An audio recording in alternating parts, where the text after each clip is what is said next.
Happy holiday season. Hope you all had a good time. We have a new year coming up. So I hope everyone's having fun, staying in a good mood. Good mood. Good mood? All right. So let's start off with our affirmation. You have it here in person on the screen. For those of you who are out there in cyberspace, this is the way we keep engraving in our consciousness a shift. We repair the old negative and we insert the new, the actual truth and reality. So we say it together. Consciousness is everything. I raise my consciousness today to see the miracles and wonders of life. I commit myself to behave with greater love, compassion, and kindness towards all human beings. And so we want to keep that in mind. Why do we have to keep reminding ourselves? Because we're so easy to forget. Like I was just telling the story years ago when I was teaching in LA and Kabbalah 1, and everybody had a name tag so that everybody could get to know each other, because it was a rather big class at that point. And so this one guy wanted to ask a question. And so he's raising his hand. You could tell he was anxious to ask. So I called on him, and he was just about to start his question. And I said, wait, but tell us your name first. And he was like I caught his gear. And he had to look his name tag. And then he had to remind himself his name. So if we can forget our own name, and as the Kabbalists talk about in various ways, when a person goes upstairs, they forget their name, etc., etc. Those, you want to go on Kabbalah.com and see more about that, fine. But we often forget how powerful we are, how great we are, the power and the energy that the Creator infused in us, and that's actually going to be relevant today. So as promised, because it is the season, I wanted to share with you, all religions talk about some form of the Messiah, in some way or another. There's the Messiah, etc., the Savior, etc., coming to this world, coming back to this world, whatever. I wanted to share with you, Kabbalistically, what the Messiah is, so we can have a different perspective on it, because as with everything, those of you who have been studying with us for a while, what the Zohar is, literally, is the blueprint of the universe. We could call it, metaphorically, God's blueprint to construct this universe and everything in it. And that's why the Zohar includes all the religions, all forms of science, chemistry, physics, quantum physics, computer science, etc., because it's just the blueprint of the soul, and therefore gives us the understanding of what you and me and all 8 billion of us are doing in this world, and how to fulfill our goal and our purpose and our mission to get here. And therefore, from that one source, coming all the religions, all the sciences, etc., the more you learn here in the Kabbalah Center, the more you'll start to see the similarity, or if you will, the congruent essence in all the various concepts. So is this. Sadly, for centuries, people have been fighting over who is the Messiah, what is the Messiah, etc., etc. But I hope as you'll understand today, what we learn Kabbalistically, and then you look from your own religious point of view with open mind, you will see the essence is the same. Because the Messiah, what do we say the Messiah really is? People talk about the Messiah. What's the Messiah? The Savior, the Redeemer. Right? The great Redeemer, the final Redeemer, etc. So what does that mean though? What do we have to be redeemed from? So those of you who are new, we do believe, the Kabbalists teach us, that the 5 books of Moses is true. It did happen, the people existed, etc. But let's say like role playing, right? In various workshops or some of these seminars that people go to, people role play. Why? So that we can see what we can't see on our own. So when you go back thousands of years to the stories of Abraham, Isaac, and Jacob, or today we'll talk a little about the story of Egypt and the Exodus from Egypt, we'll mention it. It's not just, we do believe those things happened, but what they were doing when seen with Kabbalistic eyes helps us to understand today how to live our life in a way that we can benefit, in a way that we can get ourselves out of the chaos, the pain, and suffering of this world. So they're giving us examples of technology. Like people have these books. You go into a bookstore and you want to figure out how to make your business better or your relationships better or whatever. So they have books, the 7 steps or the 12 steps or 15 steps to do this, which means what?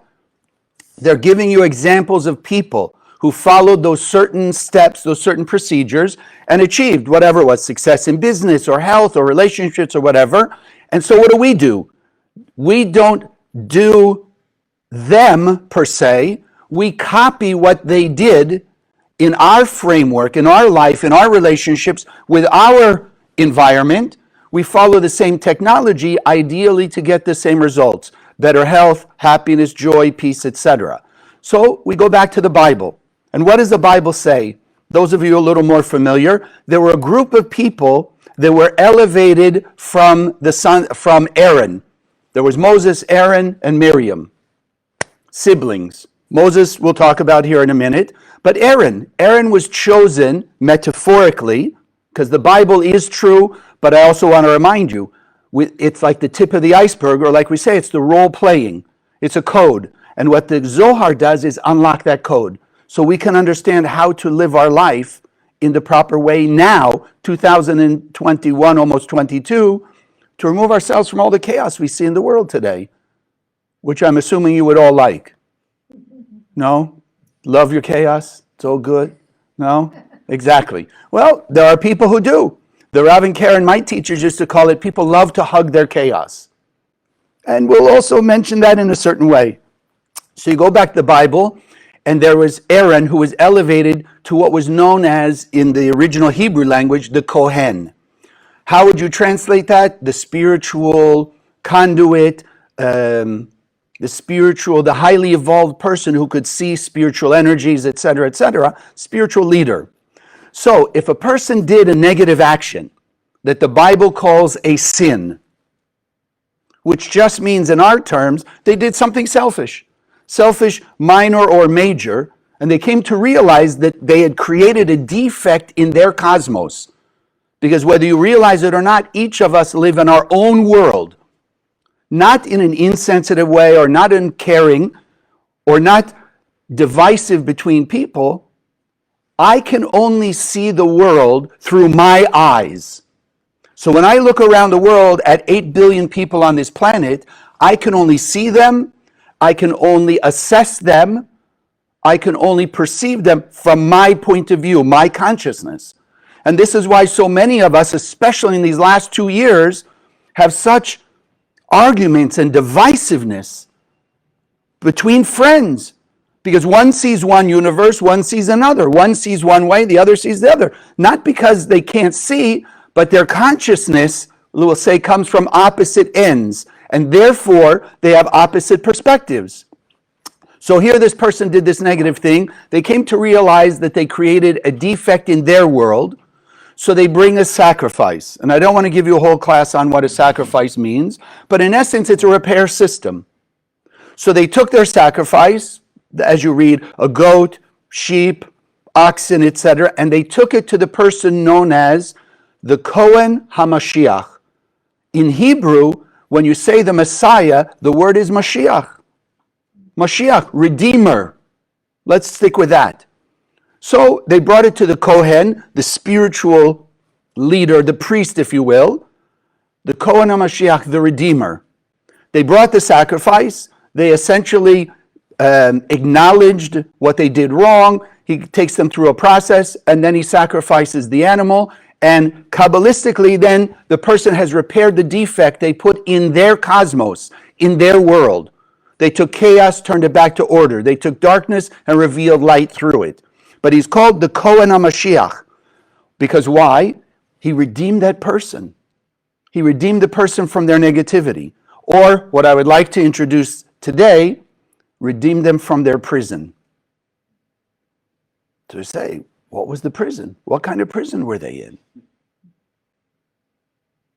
The same prison we're all in. Just some of us are not so aware. So, let's put it like this. Prison is, number one, a self-inflicted chaos. And I want to give you a few examples.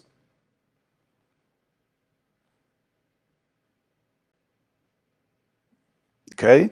How many of you still blame someone for something in your life? Right? You have a little blame. So, without realizing it, you have imprisoned yourself. What?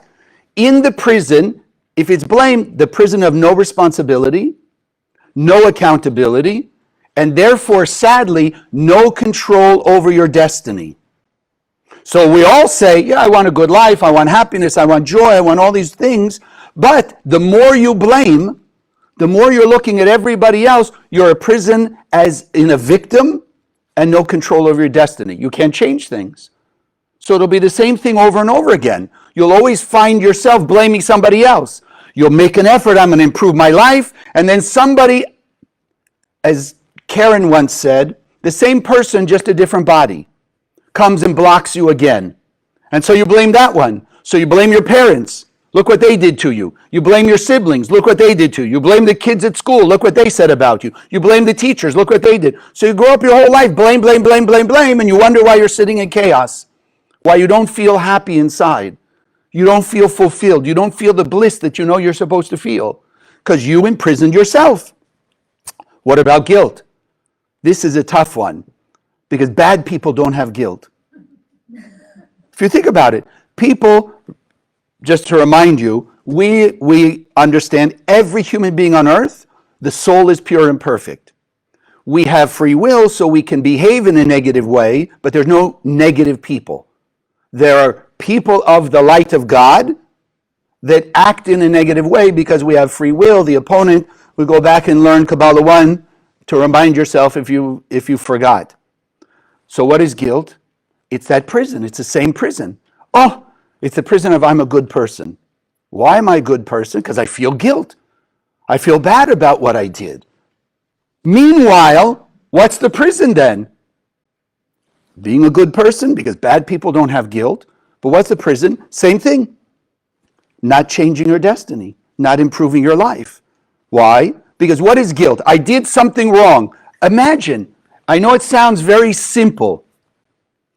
You're cooking, you're pouring your ingredients, this, that, another thing, the old thing, milk spills on the floor. Now you look and you have the guilt. I just washed the floor. How could I do that? I'm so foolish. Why didn't I pay attention? Terrible, terrible, terrible, and holding the guilt. Meanwhile, the milk's still on the floor, and whatever you're making is still not cooked. But you're going to hold guilt for the next 10 years. I spilled the milk, look at this. Everybody walks by, walks around the milk, looks at it, looks at you having the guilt, etc. So you feel good about yourself because you have guilt. You made a mistake. You're acknowledging you made a mistake. But what are you not doing? You're not wiping it up. So now you've added the chaos, the negativity, let's call it the spiritual dirt to your life, but you're not cleaning it up. So that's a prison. More dirt, more chaos, more negativity. Anger. None of us ever have anger, right? No. So what does anger do? I mean, you and I, we are good people. But when you let your anger out, even after the first initial instant gratification, scream and yell, you feel good, they backed off, they apologized, they did what you wanted. 5 minutes later, how do you feel? Inner turmoil. Oh my God, how could I do that? I'm better than that. I shouldn't have yelled. I shouldn't have got so angry. Right? I'm going to stop doing that. Right? So then anger is the prison of almost eternal turmoil. An inner sense of turmoil. Okay, money worries. Anybody worried about money? Whether you have it or not. You could have a lot. You could have $1 billion and still have money worries. That's the prison. Or a person has nothing. And they can also be imprisoned. What? What am I going to do with my money? Who's going to try and take it from me? What are they going to do? How can I invest it? Should I invest it in crypto? Should I invest it in the stock? Should I just hold it under the mattress? What should I do? So it's constant turmoil. Worry, worry, worry, worry about money. Or here, stress. The last 2 years, the world has made us calm, peaceful, everybody at peace, harmonious. Even they gave us 2 weeks off in the beginning, right? Stay home, do nothing. 2 weeks off from all the stress of the world. No, those 2 weeks for a lot of people cause even greater stress. Why? Because stress is the prison of fear. What's going to have 2 weeks? Will my job still be there? Will the COVID go away? Will the pandemic stop? What will happen next? On and on and on. Any form of stress is an aspect of fear. Fear. And here's my favorite. because it's been very personal for me, as I've shared with you over the last 6-8 months or so. You ever had your heart broken? Bad relationship? Yes? So if you have it happen a few times, what do people tend to do? They're going to protect their heart. I don't want my heart to be hurt. So I'm going to protect my heart. Nobody can hurt me anymore. What they don't realize is they've just imprisoned themselves in a life lacking of love. Wanting love, wanting the relationship, wanting to have a caring, loving interaction with other people. But they can't have it. Why? Because they build walls to protect their heart. You built a prison, right? Keep the heart isolated. So, yes, they can't get in, but the heart and the love can't get out either. That's the worst prison, because it rots people away. Worse and worse and worse and worse and worse. Probably the most powerful. Probably the most powerful. Because if you believe there's a creator, God, and we all say in one form or another, God is love. So if a person can't reveal love, they can't act love, they can't have an interaction of love, then on a spiritual level, they're just shrinking away, shriveling away, deteriorating.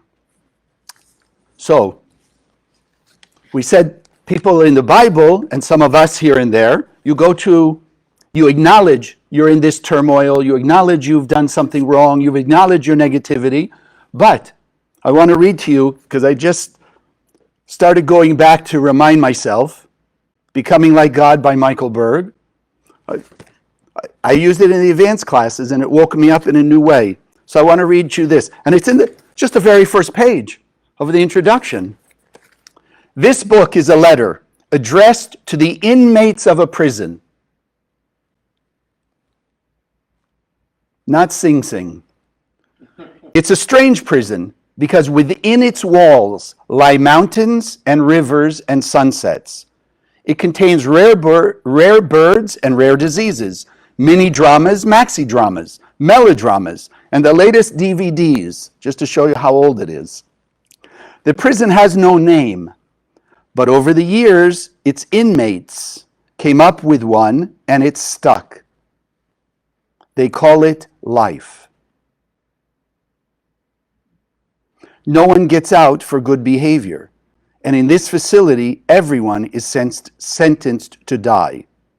That's why this letter is addressed with great passion and urgency. You who read it, however comfortable your surroundings, are inhabitants of this prison, as am I. Our prison's history is littered with legends of escape attempts, rife with advice from escape experts, but prison life has proceeded pretty much unchanged for several thousand years, which is to say that most prisoners are not aware they're in prison. That's the point I really wanted to get us. Every one of us, all 8 billion people, are in prison. But you and I will look at some people who have what we would like to have to feel good about our life. We say, oh, look at them. They got the money, they got the health, they got the girl, they got the guy, they got the car, they got the vacation. They have these things that I want, so they must be living the life. Right? They must be, in these terms, out of prison. Right? Because they got what I want. But I guarantee you, if you could talk to them and they would be truly open and honest with you, you would find how they are also in prison. And again, we go back, because it's timely in a cosmic timing, the story of the Exodus. And this, I'll never forget the shock when I first heard it. I grew up Reformed Jewish, so Passover, the story of the Exodus and our freedom from Egypt, was basically we were beaten and we were slaves. God threw 10 plagues on Pharaoh, beat him up badly till he finally said, go, get out of my country. And so now for 3,400 years or more, we have Passover to remember. So envision what you think that looked like. And then when I came to the Kabbalah Center and I became a teacher and I had my first Passover, and I'm listening to the Rav talk, and he says, Egypt was not pain and suffering. It wasn't, like they were being beaten, even though the story seems to say There were the overseers. They made them build the cities and this and this and this. So I'll try and give it to you quickly because we want to go on. But this is what shocked me. And I'm going to tell you pretty much the way the Rav presented it the first time that woke me up.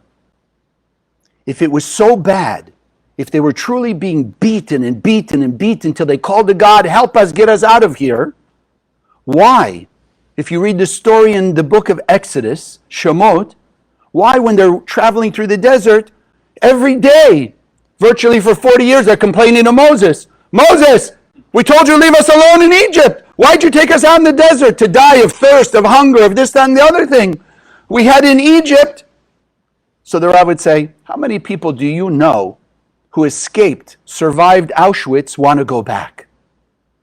Anybody? No. But what do they say? Moses, we told you, leave us alone. We want to go back to Egypt. And then read it. The Bible says they had watermelon, they had onions, they had meat, they had fish. Like it was a great life. They wanted to go back. So now, let's relate it to 2021, almost 2022. What does it mean for us? What was the real bondage of Egypt? So let me ask you, how many of you have ever bought a new car? Ever bought a new car? Do you remember the first week you got it? How many of you were like obsessive? I'm going to go shopping, I have to go to the grocery store, but I'm at park far away, so nobody opens their door into my car. I'm going to wash and wax it every week because I want it to be polished and shiny like brand new. You go to a restaurant, you're handing the keys to the valet, and all of a sudden you're like, what's the valet going to do with my car? Are they going to treat it well? Are they going to take care of it? Like this. Hello? Do you own the car? The car owns you. This is what the Kabbalists teach us. Since then, until now, people are in bondage to the physical materiality of things. Their car, their house, their money, even their people in their relationships. They're in bondage. Got to watch out. What should I say? Shouldn't say. How should I act? What kind of relationship is that? As they say, got to walk on eggs? That's not a relationship. That was the bondage of Egypt, and it's the same bondage today. This is what Michael Berg was saying. We don't realize we're in prison, but we are in prison. We are owned by our possessions. We don't possess our possessions. They own us. People can't leave their business. Look what happened these last 2 years. Got to come to work, got to be in the office, got to be in the office. Again, generally, now all of a sudden, the last 2 years, we realize, I don't have to go to the office. I can work remotely. But we were in bondage to the office. Now we're in bondage to being home. Right? How many people told you, yeah, it's so great to work at home. I can work in my pajamas. I don't have to leave my bedroom. I can do all their work like this. Now they're in bondage to the comfort of their home.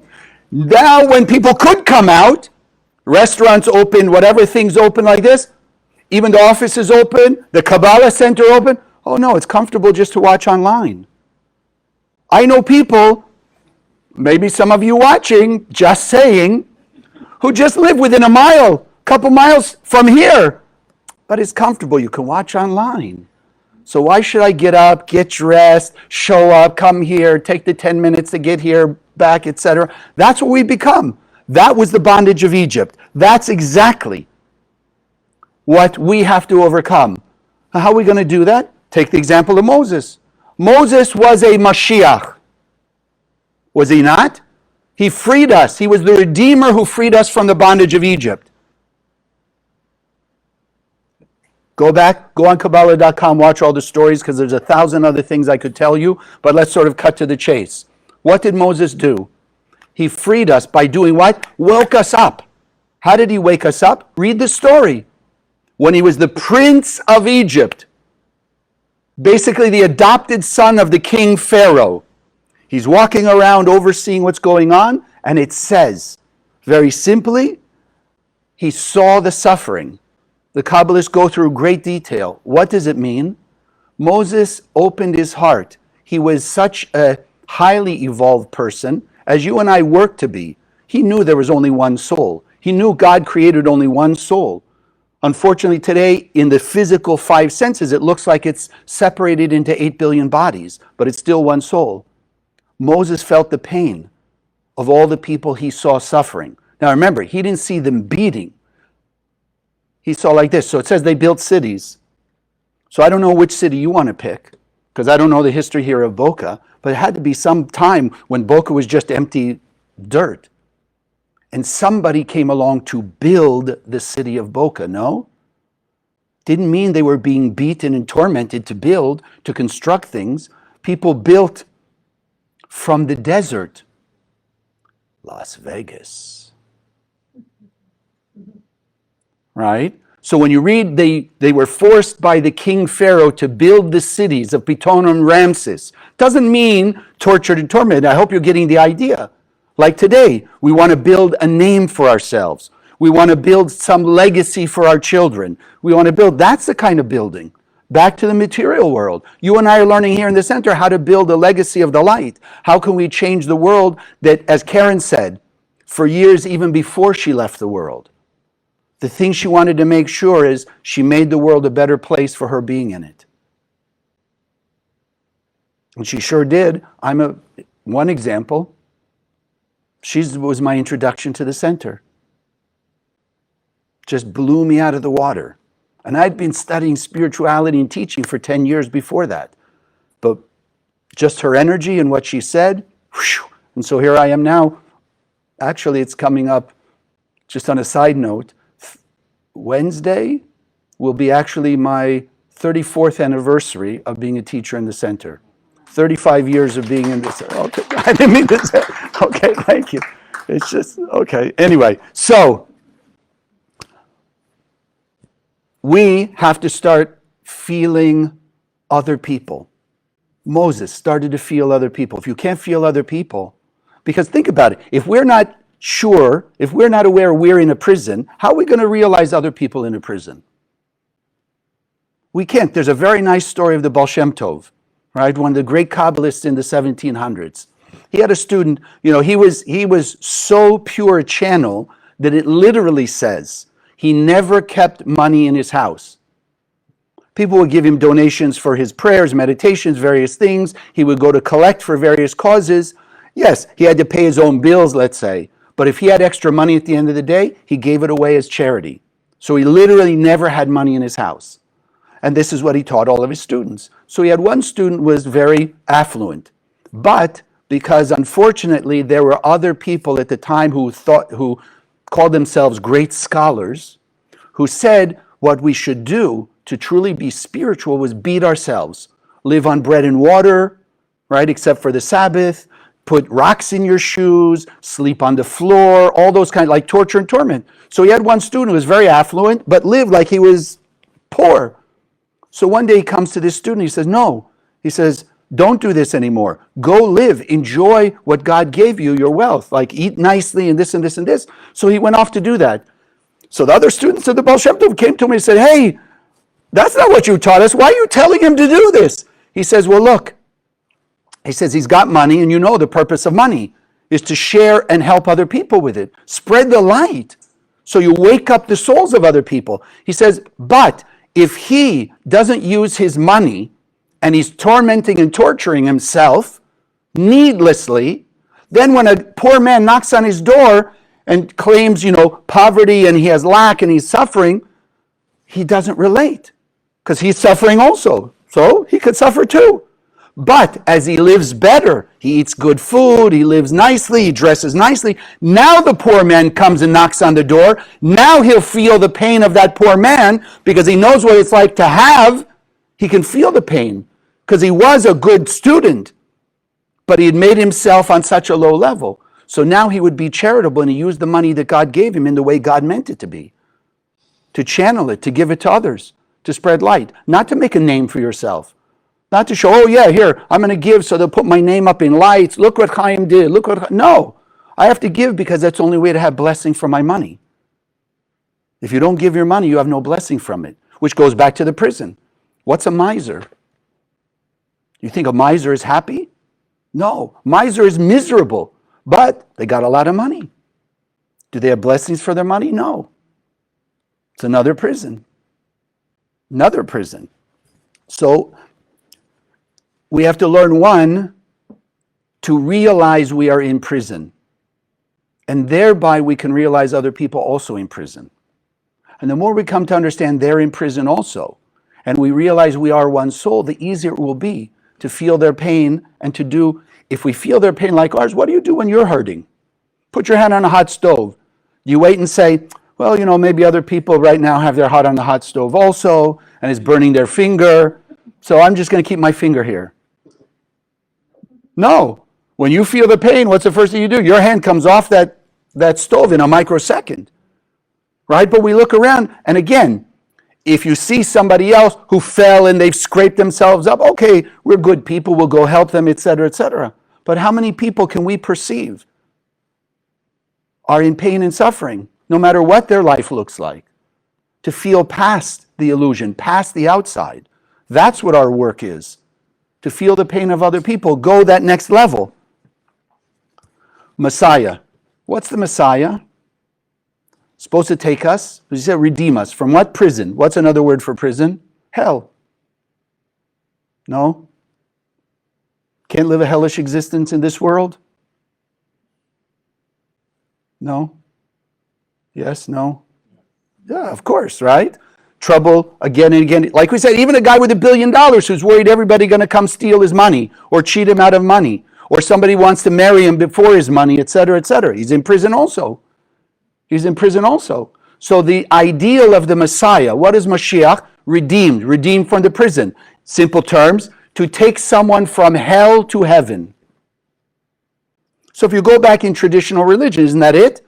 If you believe in this Messiah, this person, that person, what will happen?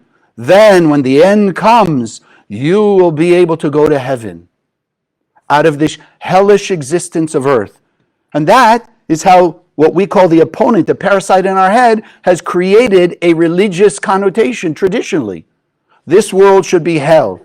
That's why, like I told you in the story of the Baal Shem Tov, people back then put rocks in their shoes, right? Sleep on the floor, out in the barn, in the straw, things like this, in the snow, walk barefoot in the snow, etc., torment themselves. Because this world is the world of torture. The world to come is the world of peace and harmony. But you and I know better. If you've taken Kabbalah 1, you understand what life is really about, or what our purpose is, and how we got here. We came here to take the DNA that God put inside of us, the light of absolute perfection, and let it shine out from us. Why were we given free will? I mean, if it's really just about, I don't know how to say, let's say, just believing in God to take us out of our misery, and just sit and do nothing but believe, you'd be very hungry, very lonely, very cold, very tormented. Think about it. How come every person on earth every day gets out of their house or out of wherever they live to go make their life better? Why don't they just believe in God? Pray to God. Let God drop down here and save them. You know what my parents used to say? Probably similar to your parents. Chaim, you got to get a good education so you can get a good job so you can make money. Why? Because money can't buy poverty. Doesn't grow on trees.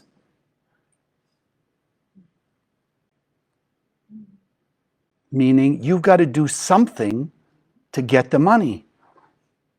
So if that's true, what about everything else? What do you have to do to get health?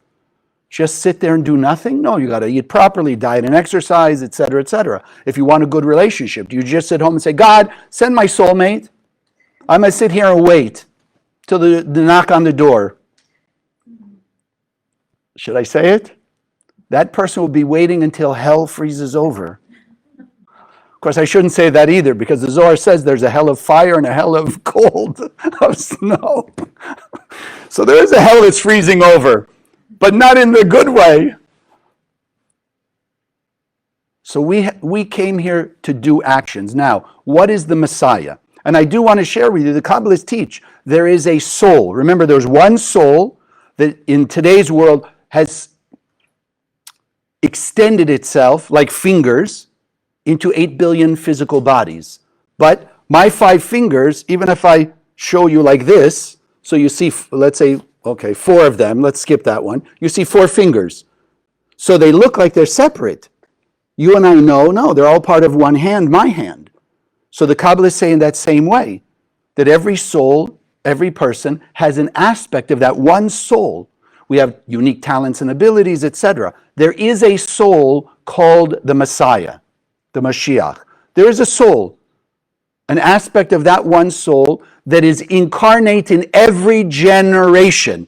And this is why over the millennium, various people, even Kabbalists, have said, this guy carries the soul of the Messiah, and this one it could be. And people in different religions, this could be, this we saw, da-da-da. Great.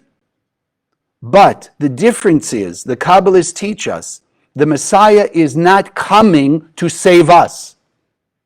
We have to save ourselves. We were given the mission, we took the mission to come here, take the light that the Creator implanted in our soul, reveal it out into the world, so we have greater peace, harmony, and joy, blessings from that. So then what is the Messiah? And I'm going to give you the metaphor, but I'm in no way, shape, or form disrespecting or lowering the importance of. It's like the checkered flag. If you go to a car race, right, they do their 500 laps, the 500 miles, and then there's a checkered flag, they did it. So the Messiah, Kabbalistically, yes, there is a person in every generation that holds that soul within them. So why don't they show up? Because the generation is not ready. You and I have to reveal, we have to evolve collectively to a critical mass of light.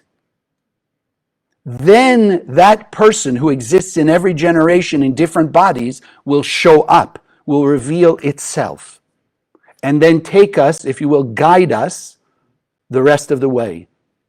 But the Messiah doesn't come to take us out of our prison and into heaven.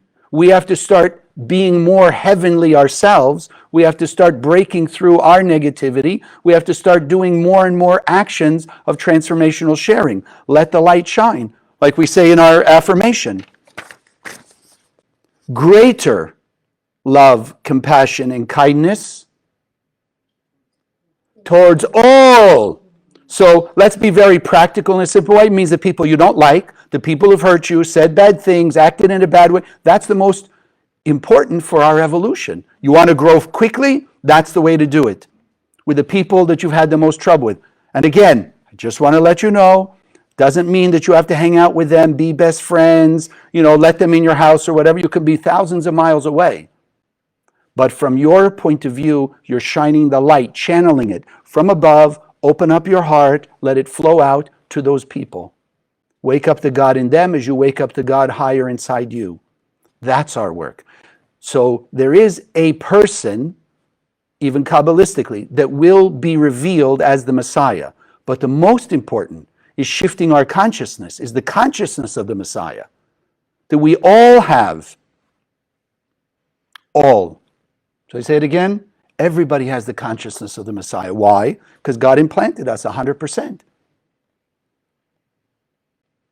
So what's the purpose of the Kabbalah Center?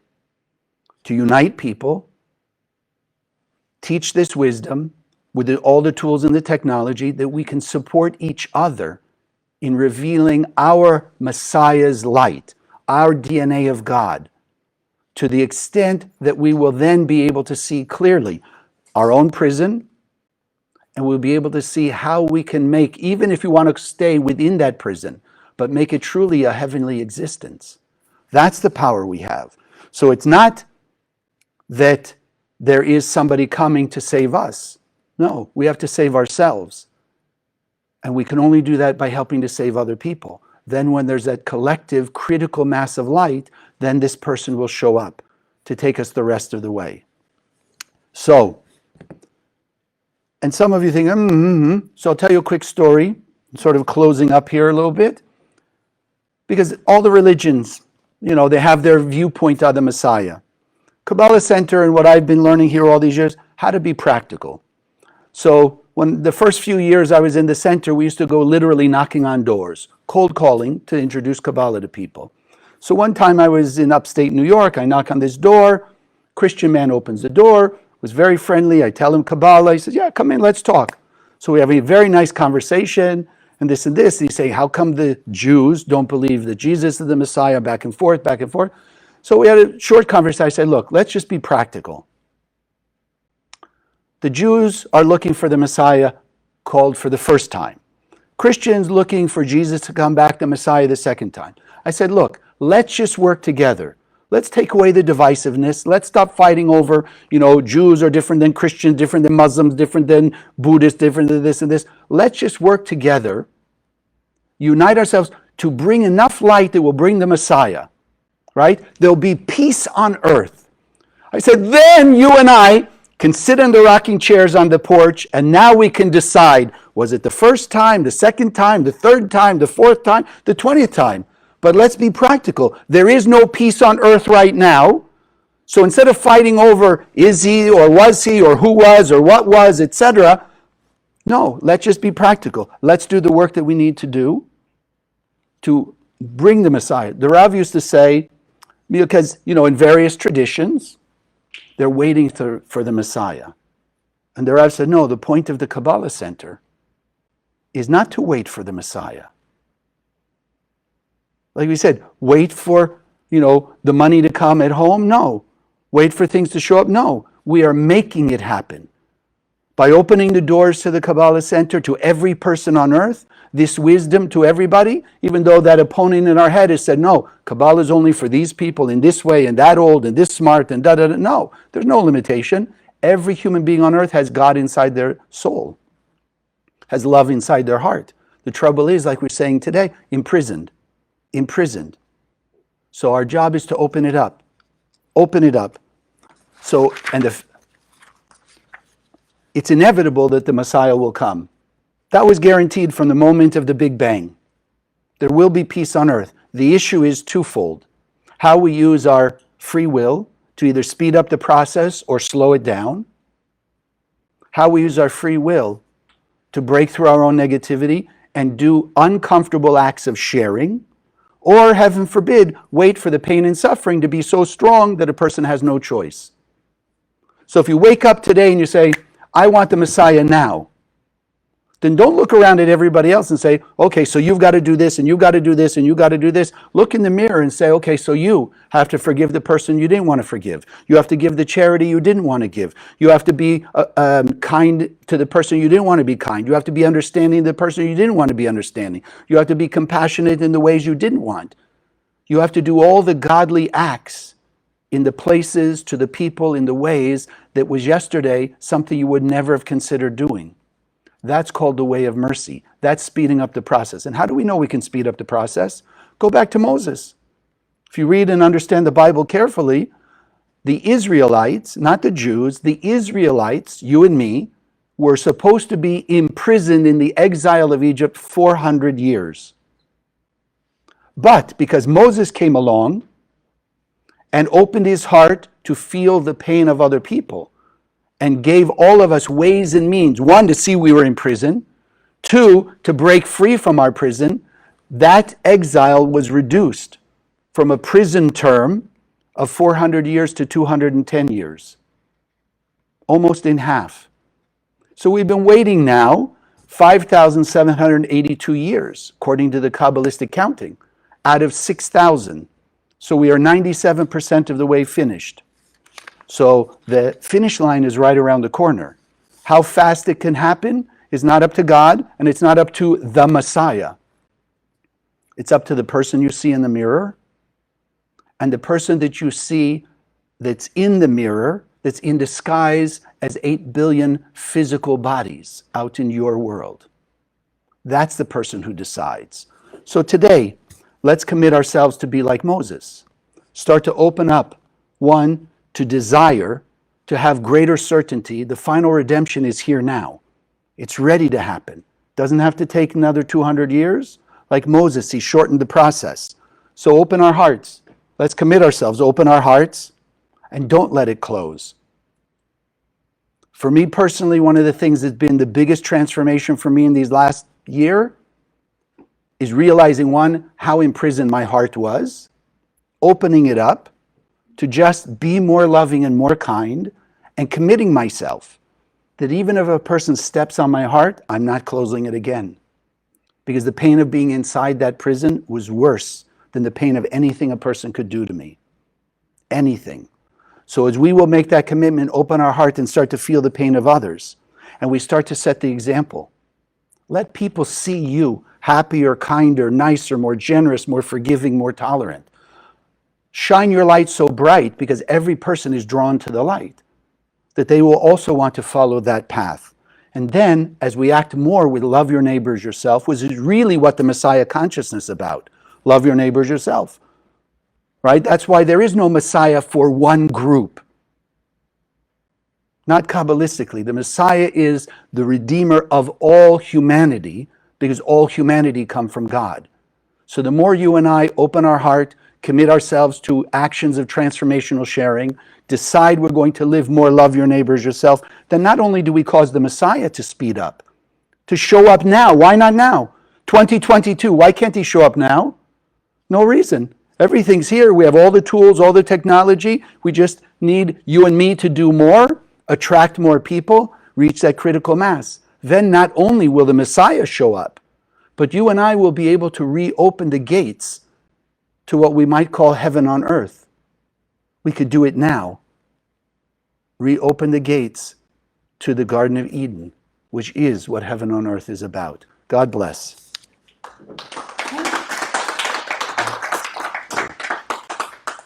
Whoops.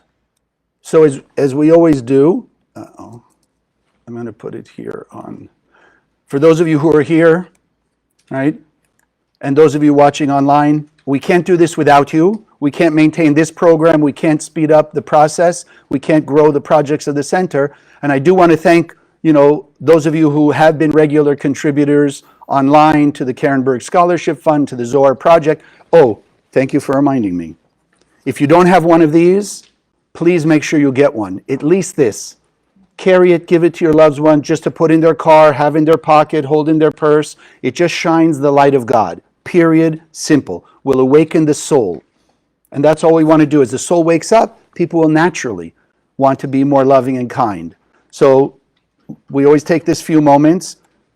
If you're here physically, then just hold your offering in your hand. We'll bless it. We'll put our consciousness in it. Those of you who are online, I just put up the giving site. So after the meditation, you're welcome to go online, contribute. Everything that you can give, anything that you give, helps move the projects forward, moves the darkness away, and brings more light, closer and closer to the final redemption, the critical mass. So just holding your offering, remember, money is just a vessel. What it gives us and it gives others is decided by the energy that we put in it. So we want to just inject our love, our light, our blessing, our gratitude, our appreciation to the Creator. One, for putting a piece of itself in us, allowing us to use those God-given talents, abilities, consciousness, understanding, awareness, intelligence, to have what we have, the people in our lives, the resources we have,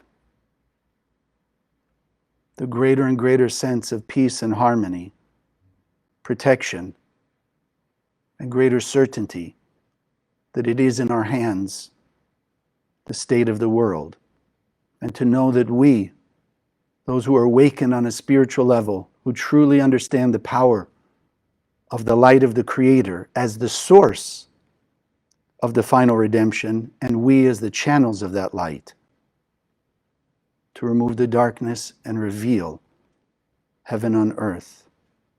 So we send this gift, this offering out into the world through the projects of the center to help awaken, speed up the awakening and the evolution of every human being on earth, that we will see the end of the pain, suffering, and death in our time. And together we say, Amen. Thank you, those of you who are following us online. Thank you, those who are here physically. God bless. Next week, we will not be here physically. I will be out of town. So I wish you all a happy new year, 2022. I will have something online, whether I'll do it remotely and just do a streaming, or we'll take one of the previous classes and we'll put it on there. But I want to wish you well, happy new year, and may it be for all of us greater peace and harmony. Okay, thank you. Thank you for joining us. If you liked what you saw, subscribe to this channel that you'll be notified when we post new videos. Share the video with your friends, they can also benefit.